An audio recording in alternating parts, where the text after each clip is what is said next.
J'ai balancé tous mes vieux bouquins de D&D et tu devrais en faire autant. Il y a 2 semaines, on parlait de la couverture du futur Monster Manual, mais on s'est pas du tout attardé sur le nouveau guide du joueur. Pourtant, il est plein de belles nouveautés et ça me donne très envie de l'acheter. Oui, je suis un bon pigeon, je sais.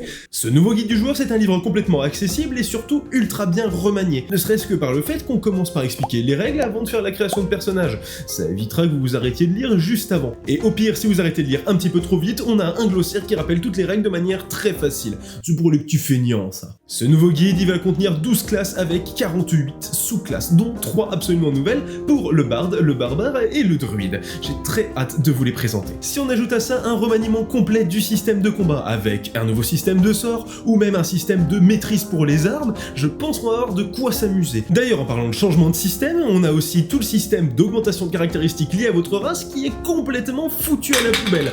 Maintenant, ça va être lié à votre historique. Et d'ailleurs, on ne parle plus de race, on parle d'espèce maintenant. Et ça, c'est un bon pas en avant, Wizard of the Coast. N'en déplaise aux réactionnaires de la vieille école. Et oui, vous m'avez bien entendu, c'est maintenant votre historique, votre background de personnage qui va déterminer ce que vous êtes capable de faire. Si vous êtes complètement con, ou très musclé, ou les deux en fait, ça, ce sera déterminé par ce que vous avez fait par le passé.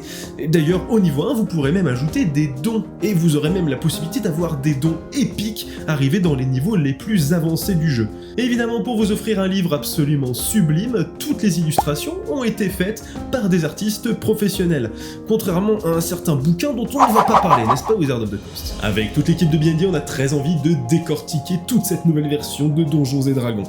Et pour ça, il n'y a pas plus simple. Il va falloir que vous nous suiviez, d'une part, éventuellement que vous rejoigniez le Discord pour qu'on puisse discuter de ça tous ensemble, et puis que vous restiez à l'affût des prochaines vidéos. Je compte sur vous, des bisous.